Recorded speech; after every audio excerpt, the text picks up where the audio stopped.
요즘 시내에 이 전동 보드를 타는 청년들이 많아지게 되었습니다. 그런데 이 청년들이 전동 보드를 타고 과속으로 달리는데 골목이 있거나 혹은 사거리 같은 데서 우회전이나 좌회전을 잘못하게 되면 다른 사람을 치이기도 하고 또 자기 자신이 차에 부딪히기도 해서 사망 사고가 발생을 하고 있습니다. 그 부딪힌 청년이 쓰러져 누워 있으면 옆에 있는 사람이 일어나라고, 손을 잡고 일어나라고 이렇게 하는데 죽은 아이는 일어나지 않습니다. 어떤 청년은 의대생이고 외아들이었습니다. 이 청년은 저녁 식사 마치고 공부하려고 학교로 들어가는데 음주운전한 사람이 횡단보도를 덮치는 바람에 이 학생이 죽었습니다. 부모가 아무리 일어나라고 해도 아들은 끝까지 일어나지 않았습니다. 죽었기 때문에 일어나지 않았습니다. 그 아버지는 그 음주운전한 사람에 대한 미움도 엄청나게 컸지만 신앙이 그렇게 깊은 분이 아니어서 하나님에 대한 원망도 굉장히 컸습니다. 만약 하나님이 살아계신다면 우리 외아들, 우리 사랑하는 외아들, 지금 어디 다니고 있는 외아들, 왜 이 외아들을 죽게 했을까?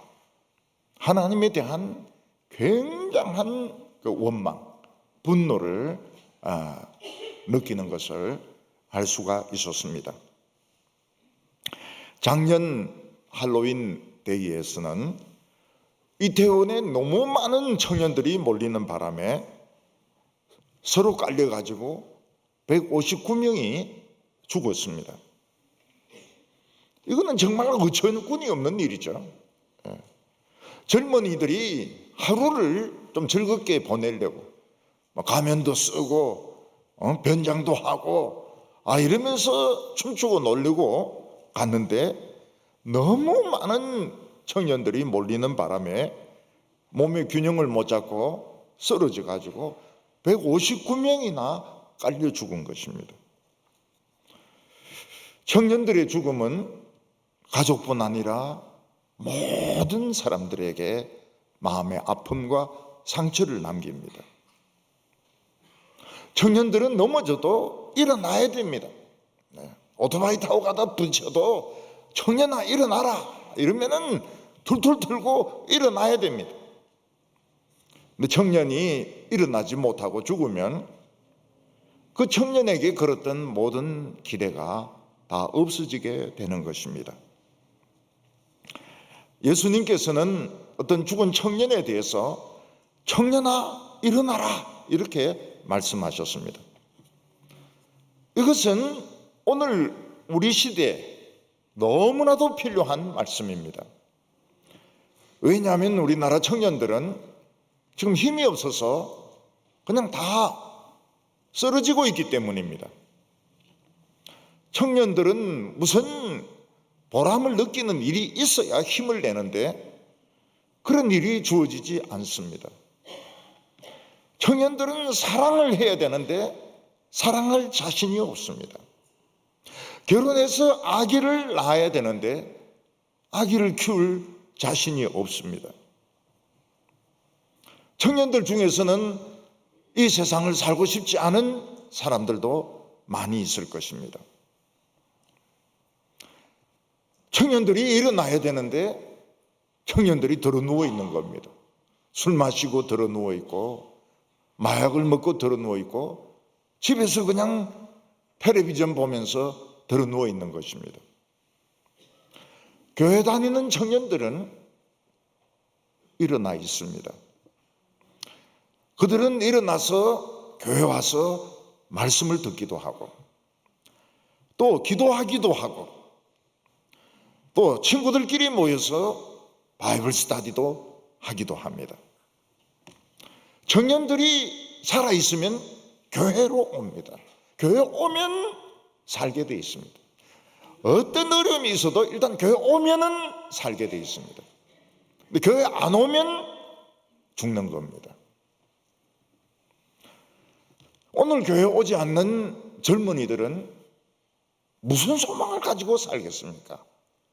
소망이 없는 겁니다. 그래서 우리 젊은 청년들이 담배를 너무 많이 피웁니다. 남녀 구별 없이 전자담배 같은 것도 많이 피웁니다. 우리 사회는 무서울 정도로 이 마약이 퍼져가고 있습니다. 어렵게 학교 선생님 된 분들이 학부모나 학생들의 그런 횡포를 견디지 못해서 자살을 합니다. 얼마나 아깝습니까?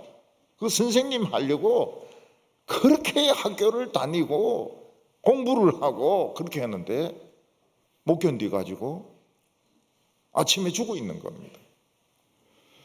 청년은 깨어나야 됩니다. 청년은 넘어져도 일어서야 됩니다. 비전을 가져야 되고 자신감을 가져야 됩니다.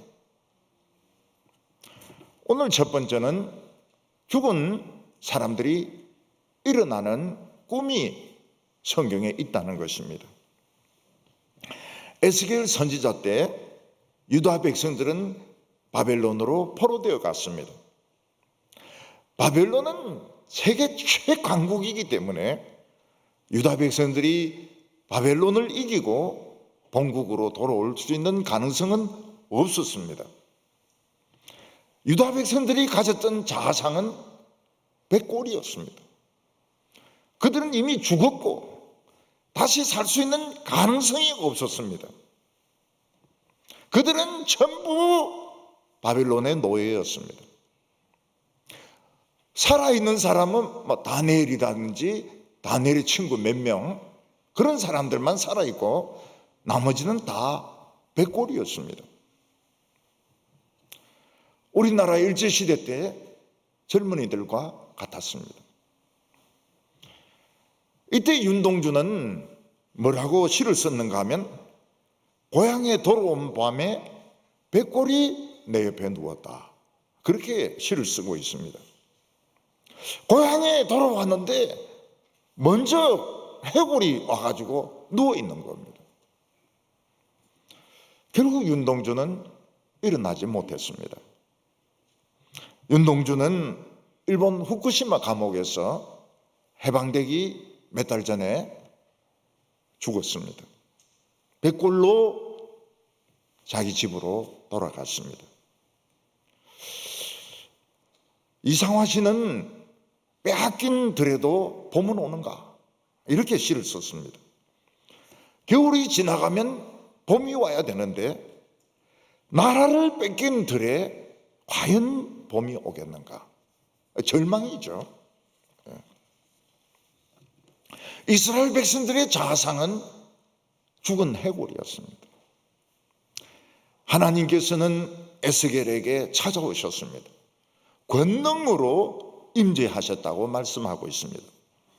하나님은 에스겔을 데리고 어느 골짜기로 가는데 거기는 뼈들이 가득 차 있었습니다. 하나님은 에스겔에게 그 뼈 옆을 지나가라고 했습니다.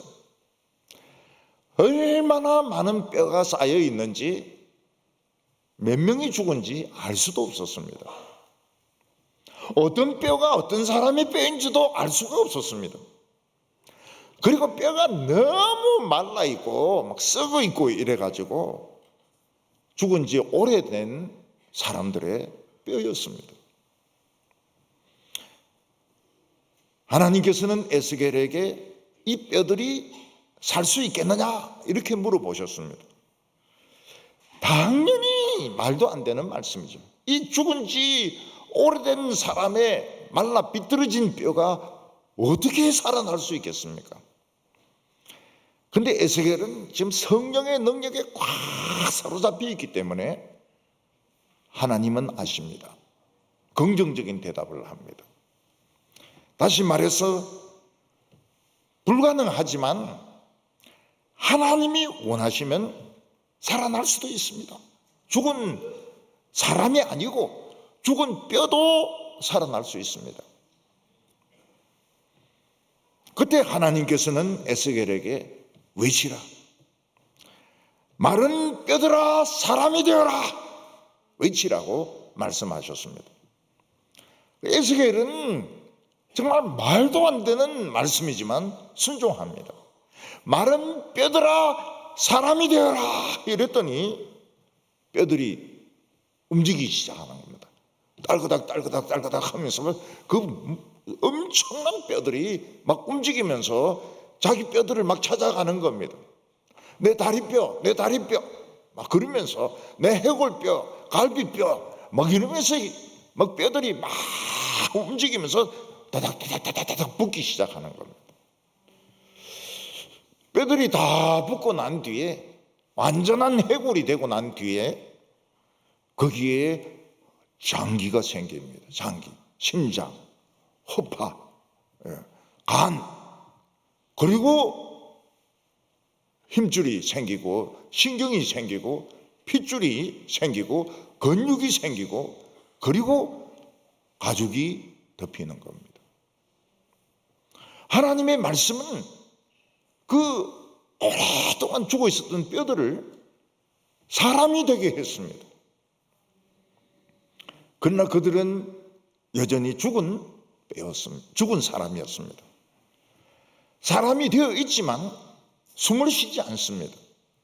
일어나지를 않습니다. 그때 하나님은 에스겔에게 한 번 더 외치라고 말씀하십니다. 생기야 사방에서 불어와서 이 사람들 속에 들어가라.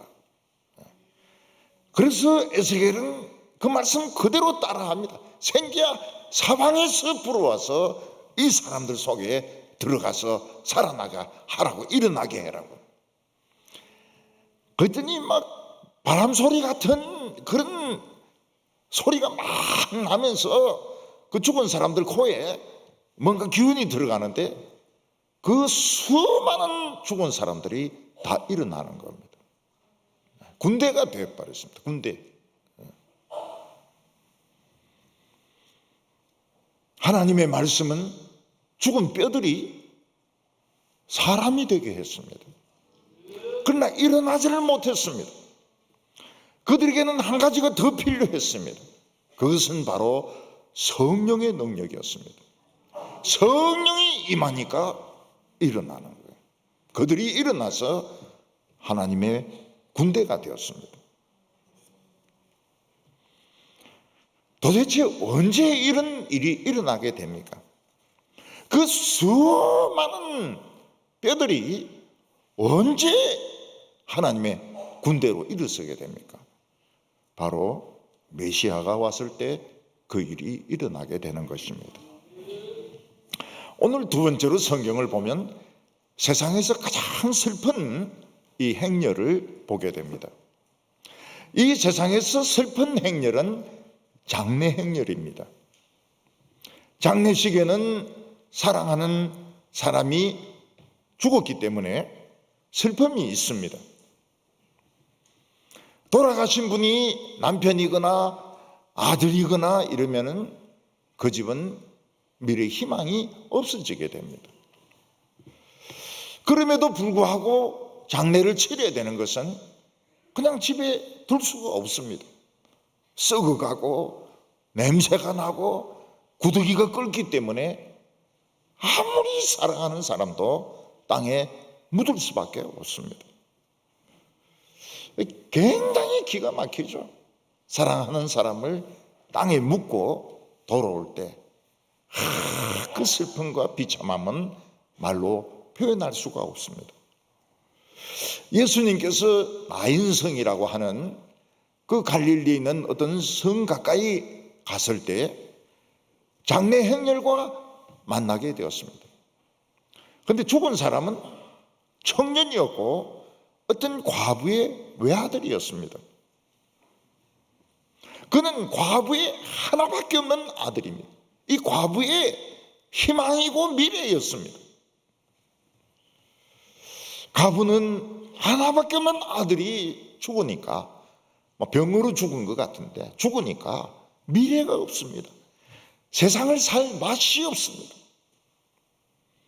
그래서 울고 또 울고 또 울어도 죽은 아들을 살려낼 수가 없습니다. 이 과부는 너무 자기 슬픔이 컸기 때문에 자기 앞에 누가 오고 있는지 몰랐습니다. 이 슬픔에 빠진 통곡하고 있는 과부 앞에 오시는 분은 우리의 생명을 주신 분, 우리 생명의 주인이신 분, 우리를 살게 하신 그분이 오고 계셨던 겁니다. 근데 너무 자신의 슬픔이 크니까, 너무너무 아들이 아까우니까 누가 오고 있는지 이 과부는 생각을 못했던 겁니다. 볼 여유가 없었습니다. 11절과 12절 보면 그 후에 예수께서 나인이라는 성으로 가실새 제자와 많은 무리가 동행을 하더니 성문에 가까이 이르실 때에 사람들이 한 죽은 자를 메고 나오니 이는 한 어머니의 독자요 그 어머니는 과부라. 그 성에 많은 사람들도 그와 함께 나오거늘. 죽음이라고 하는 것은 너무나도 무섭고 슬픈 것입니다. 죽는 사람에게는 자기가 아끼고 사랑하는 모든 사람과 이별하는 것입니다. 사랑하는 어머니, 사랑하는 부인, 사랑하는 자녀들, 하늘과 나무들, 아름다운 자연들, 하던 공부들, 직장 다 버려두고 혼자 없어져야 됩니다. 가족들은 더 슬픕니다.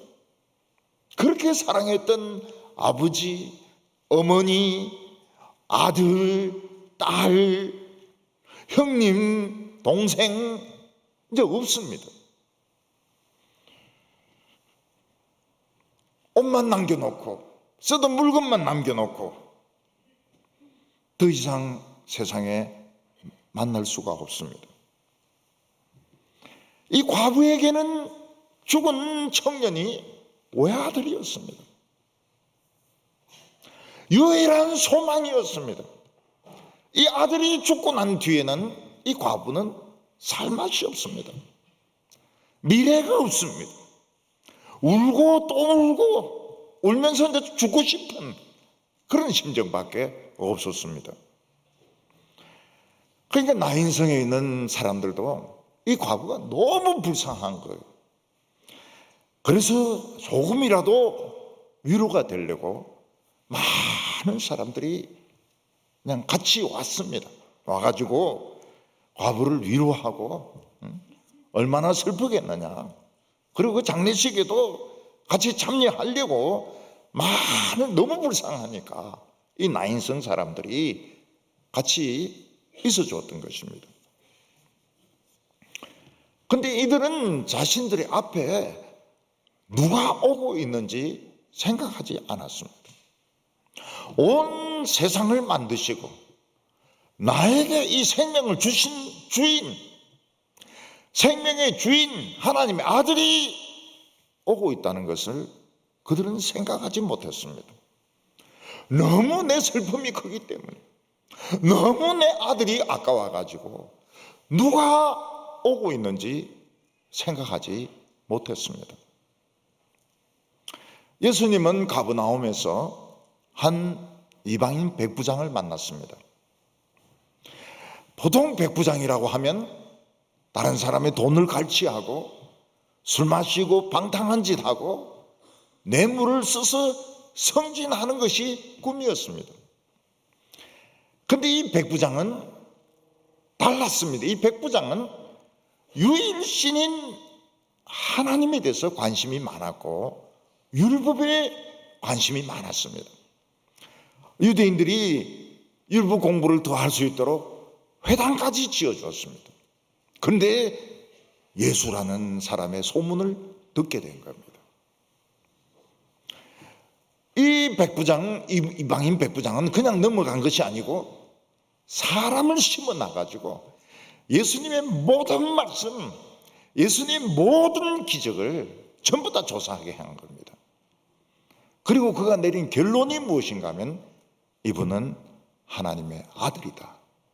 하나님의 아들이 아니면 이런 말씀을 할 수가 없고, 하나님의 아들이 아니면 이런 일을 할 수 없다. 맹인의 눈을 뜨게 하고 귀신을 쫓아내게 하고 일어서지 못하는 사람들을 일어서게 하는 일은 하나님의 아들이 아니면 할 수가 없다.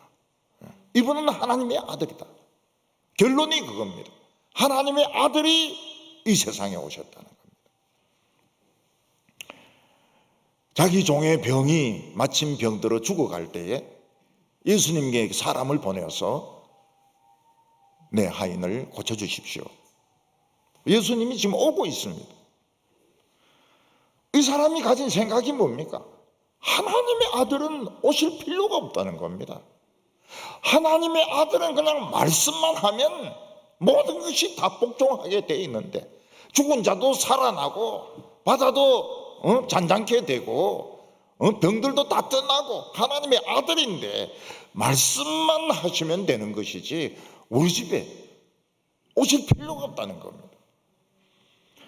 그래서 이 백부장은 예수님에게 우리 집에 오시지 마십시오. 우리 집에 오시는 걸 저는 감당할 수가 없습니다. 그냥 말씀만 하시면 됩니다. 예수님은 내가 이스라엘에서 이만한 믿음을 만나본 적이 없다는 겁니다. 이 백부장은 예수님을 안 보고도 모든 설교나 모든 기적을 조사를 해가지고 확실한 결론을 내렸습니다. 하나님의 아들이다. 근데 이스라엘 사람들은 눈으로 보고도 귀로 듣고도 안 믿는 겁니다. 그리고 그들은 말씀만 하는 걸 믿지 못했습니다. 하나님의 아들이 말씀만 하시면 된다, 이게 아니고 와서 안수를 해줘야 되고 아픈 데를 막 만져줘야 되고 그래야 병이 낫는다, 이런 생각을 가지고 있었던 것입니다. 하나님의 아들은 말씀만 하시면 됩니다. 그 말씀을 우리에게 맡겨주시고 가셨어요. 그러니까 이 성경을 가지고 말씀만 하면 되는 겁니다. 말씀만. 이 예수님 말씀이고 하나님의 말씀입니다. 예수님이 직접 하나님의 말씀을 하시기도 하셨고 성령의 영감으로 하셨는데 이거는 같다는 겁니다. 동질의 말씀이라는 겁니다. 그냥 말씀만 하면 되는 겁니다. 움직일 필요가 없어요. 무슨 이론이 필요하고 철학이 필요하고 그리고 뭐 무슨 행사가 필요하고 그 다 하나님의 아들을 못 믿는 겁니다. 독일 신학은 반드시 철학을 가지고 설명을 해야 이게 지성적이라고 생각했습니다. 독일 신학은 얼마나 어려운 줄 몰라요. 무슨 말인지 알 수가 없습니다. 뭐 바르트의 신학이 그렇고 뭐 전부 다 그렇습니다. 전부 다 뭐 칸트라든지 아니면 뭐 이런 철학자들의 그 용어와 그 사상과 체계를 빌려가지고 설명을 하는 겁니다. 그 독일 교회가 부흥이 안 돼요. 못 알아듣는데, 듣지 못하는데 무슨 믿음이 생깁니까? 모든 것 정확하게 합니다. 동계산 정확하게 합니다. 왜냐하면 나라에서 월급을 주거든요. 나라에서 월급을 주니까 전도할 필요도 없는 거예요. 그리고 차를 탈 때도 교회 목적으로 가는 것과 개인적으로 가는 걸 다 구별해서 적습니다. 왜냐하면 나라의 그 교회를 위해서 타는 것은 나라에서 기름을 받고 자기 개인적으로 가는 것은 개인적으로 이 기름을 대야 되는 겁니다. 정확하죠. 부흥은 안 돼요. 부흥은 안 돼요. 하나님의 아들은 필요 없습니다. 딴 거 아무것도 필요 없어요. 그냥 말씀만 하면 됩니다. 그 말씀을 우리에게 그냥 통째로 주고 갔습니다. 딴 게 필요 없어요. 나는 그 부활절 행사할 때 참 안타까운 게 그겁니다. 무슨 막 이벤트를 해요. 청년들 오게 하려고 무슨 막 이벤트를 하고 또 뭐 이렇게 어떻게 하든 사람들을 많이 참여하게 하려고. 그럴 필요가 없다는 거예요. 하나님 말씀만 전하면 사람들 옵니다. 꽉 차게 옵니다. 이걸 못 믿는 거예요. 못 믿는 거예요. 그렇게 하지 말라고 좀 이야기를 하고 싶은데 또 그래 말하기가 좀 그렇더라고요. 근데 속으로는 왜 이런 이벤트를 자꾸 하려고 하냐. 이벤트를 하려고. 그냥 말씀하고 기도하고 다 끝나면 되는데, 집에 가서 밥 먹으면 되는데 왜 자꾸 사람을 끌려고 무슨 가수를 부르고 연예인을 부르고 왜 그렇게 하느냐 이거죠. 지금 이 세상에서 제일 슬픈 과부와 예수님이 길에서 딱 만나게 되었습니다. 보통 사람들 같으면은 장례 행렬이 이렇게 오면 길을 비켜줍니다. 그리고 죽은 사람에 대한 예의를 가지고 뭐 고개를 약간 숙인다든지 그래서 잘 가도록 그렇게 합니다. 근데 예수님은 길을 딱 막고 서 있습니다. 예수님은 안 비키세요. 지금 죽은 사람을 장례하러 가는데 예수님은 그 죽은 사람에 대한 예의가 없어요. 유족에 대한 예의가 없어요. 그냥 길 가운데 그냥 딱 서가 있는 겁니다. 그리고 예수님이 과부에게 뭐라고 말씀하시는가 하면 13절에 주께서 과부를 보시고 불쌍히 여기사 울지 말라 하시고. 지금 하나밖에 없는 아들이 죽어서 지금 막 통곡하고 있는 이 어머니에게 하나님은 예수님은 울지 마라. 울지 마라. 우리 같으면 막 실컷 울어라 실컷 울어. 오늘도 울고 내일도 울고 막 실컷 울어라. 이렇게 해야 맞을 것 같은데 예수님은 울지 마라. 이 자식이 죽은 엄마가 누가 막 울어라 해서 웁니까? 울지 말라고 해서 안 웁니까? 예수님은 울지 말라. 그만 울어라.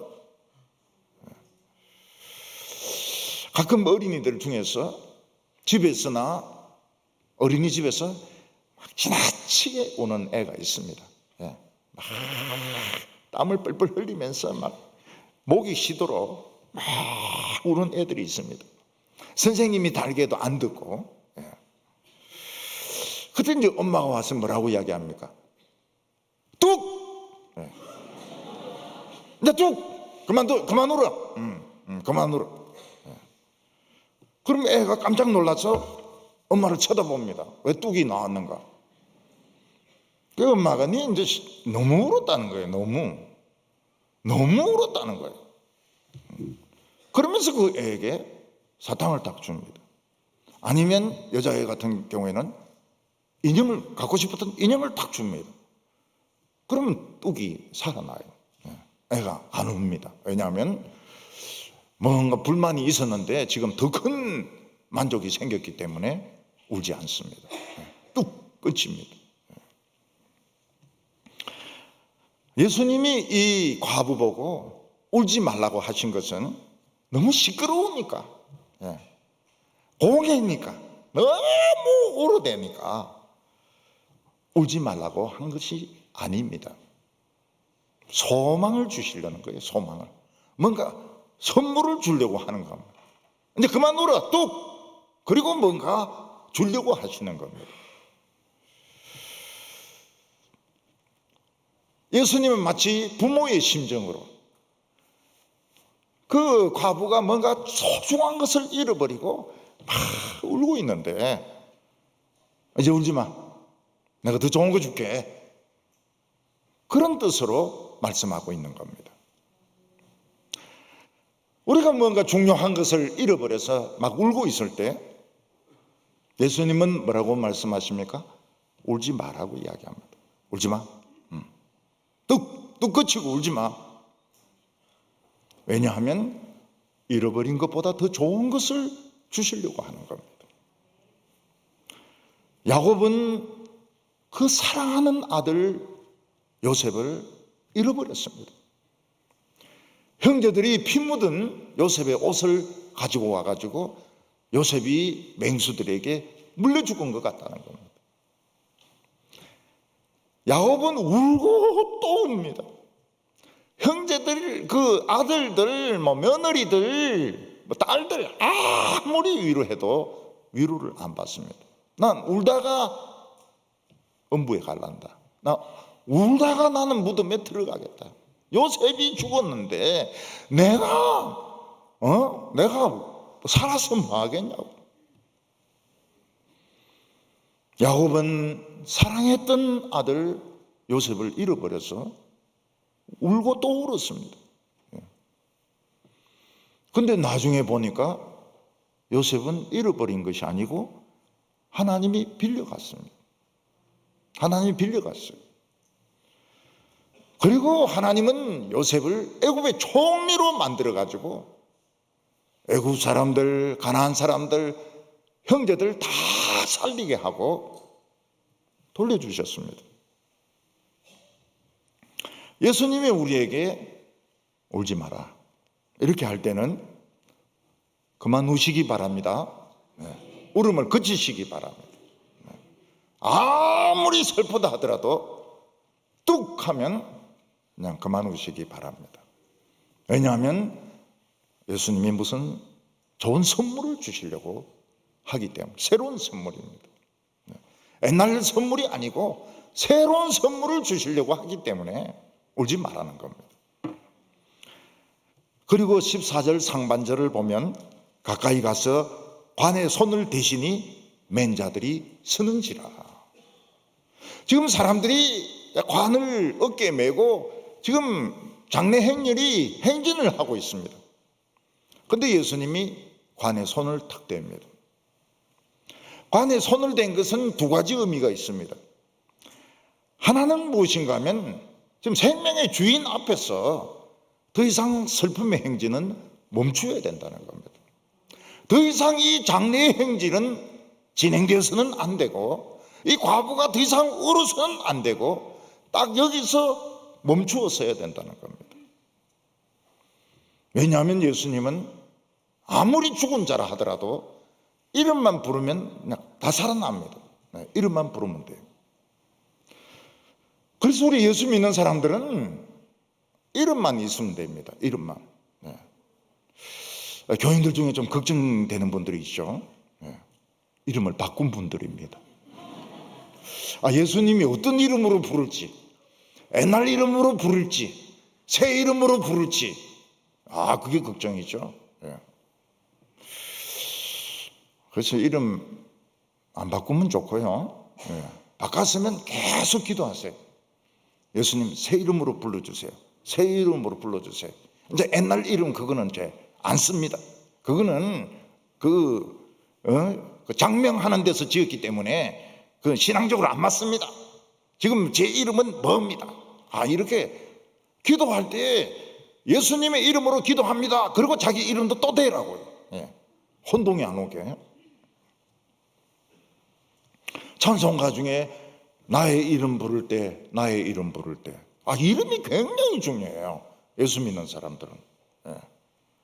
그래서 이름을 부르지 않습니까?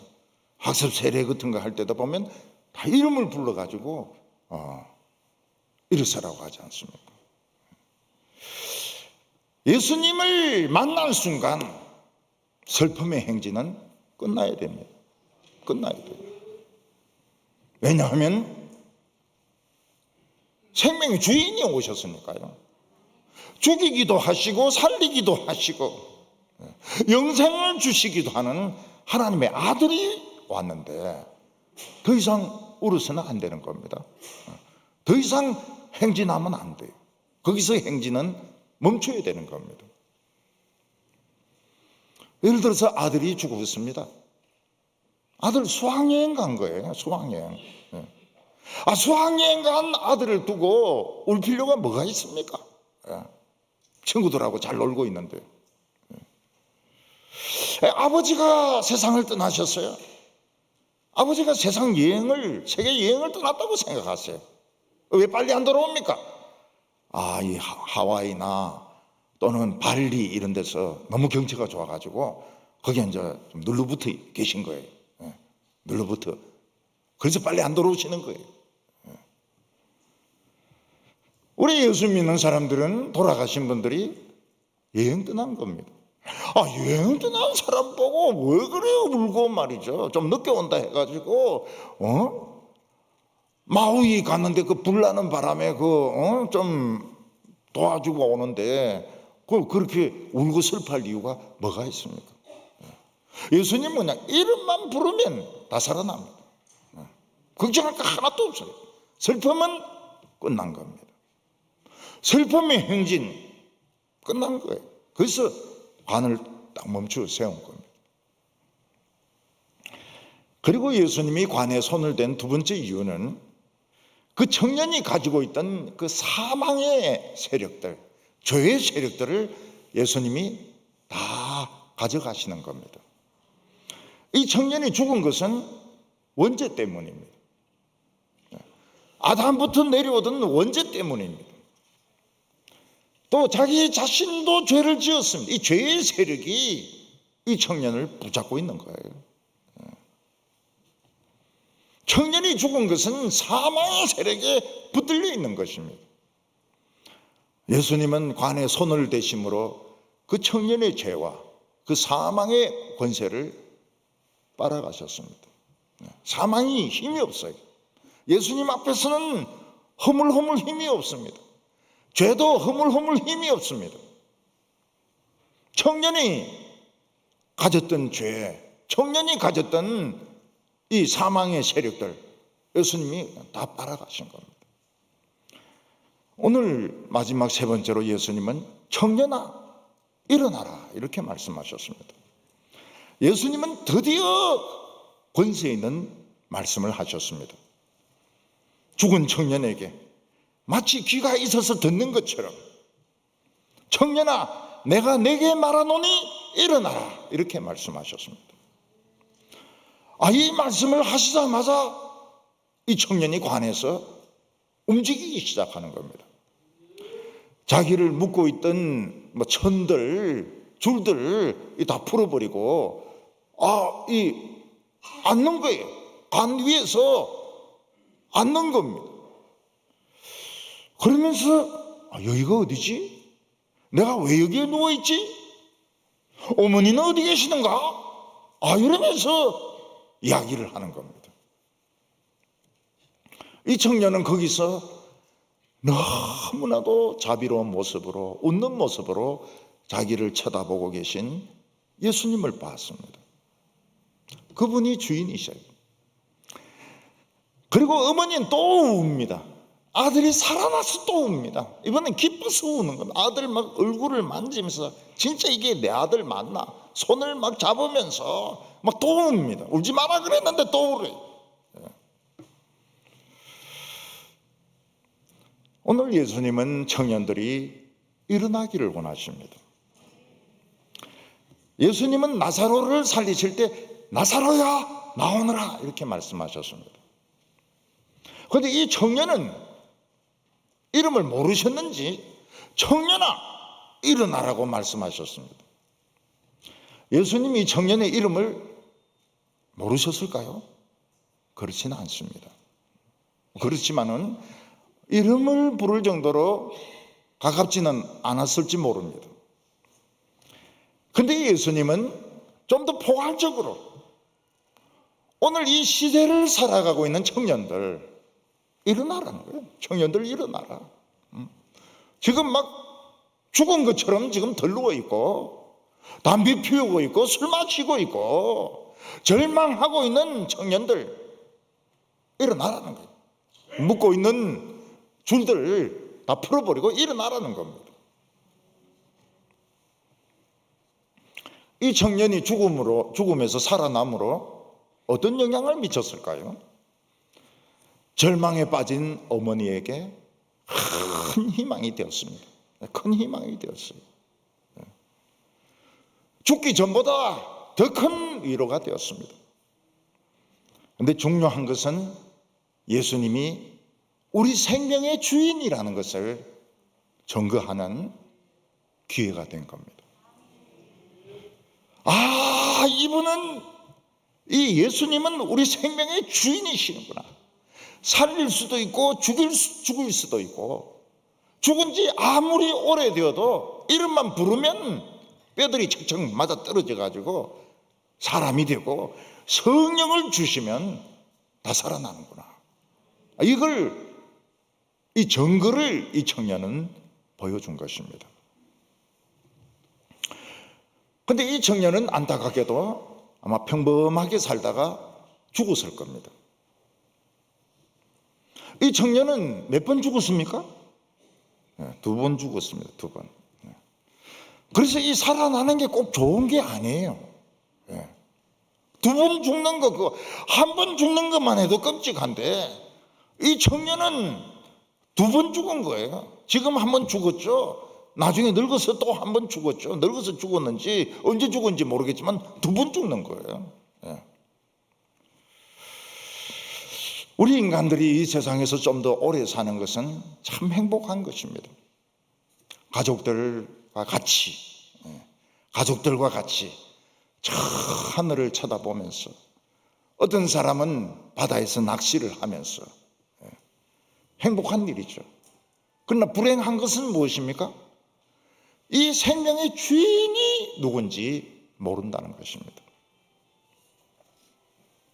이 청년이 죽으면서 다시 삶으로 어머니의 큰 위로가 되고, 정말 주위에 있는 사람들에게 큰 충격을 주었지만은, 진짜 중요한 것은 예수님이 우리 생명의 주인이라는 겁니다. 생명의 주인을 만난 것. 이분은 스톱이라고 했습니다. 더 이상 행진하지 마라. 더 이상 장례식 행진하지 마라. 더 이상 울지 말라고 말씀하셨습니다. 우리 생각으로는 예수님이 생명의 주인이시라면 우리 죽는 청년들 다 살리시고 우리 안 죽도록 하면 참 좋을 것 같은데, 그게 좋은 게 아닙니다. 왜냐하면 2번 죽어야 되니까요. 나사로는 몇 번 죽었겠습니까? 2번 죽었습니다. 한 번 살아나는 바람. 한 번 죽는 것도 힘든데 2번 죽었어요. 예수님께서는 우리가 한 번만 죽는 걸 원하십니다. 젊었든지 늙었든지 한 번만 죽으라는 겁니다. 근데 우리가 다시 새 몸으로 부활하려면 부모로부터 받은 이 육신을 반납해야 됩니다. 군인들은 제대할 때 자신의 무기, 그 다음에 헬멧, 수통, 그리고 군복 다 반납해야 됩니다. 요즘은 이제 군인들 중에서는 뭐 예비군복 이런 거 받아가지고 제대하는 군인이 있는지 모르겠지만은 전부 다 반납을 다 해야 됩니다. 그래야 민간인이 될 수가 있는 겁니다. 우리가 새 사람으로 부활하려면 부모로부터 받은 우리 모든 몸을 반납해야 됩니다. 그래서 뼈까지 반납해야 됩니다. 뼈까지. 그래서 죽음이 고통스러울 수가 있어요. 그러나 다 반납하는 의식입니다. 중요한 것은 예수님이 생명의 주인이시고, 이 생명의 주인인 것을 이 나인성 과부의 아들 청년을 통해서 보여주신 것입니다. 그리고 그냥 누구야 일어나라 이렇게 말하지 않으시고 청년아 일어나라, 이것은 오늘 우리들에게 다 해당이 되는 말씀입니다. 청년아 일어나라. 청년아 더 이상 절망하지 마라. 청년아 더 이상 고민하지 말라. 왜냐하면 생명의 주인이 오셨다. 그러니까 이런 사람들이 생각하는 것에 얽매이지 말라는 겁니다. 사람들은 이 권세 있는 말씀, 이걸 체험해야 됩니다. 교회는 말씀에 권세가 있어야 됩니다. 근데 오늘 교회가 자꾸 약해지고 있는 것은 설교가 권세가 없는 겁니다. 설교가 권세가 없으면 아무리 예배당을 짓고 행사를 하고 이래도 힘이 없어요. 왜냐하면 예수님이 우리에게 주신 것은 말씀이거든요. 권세 있는 말씀이거든요. 이 말씀으로 병이 낫고, 이 말씀으로 맹인들의 눈이 뜨이고 젊은이들이 눈이 떠지고.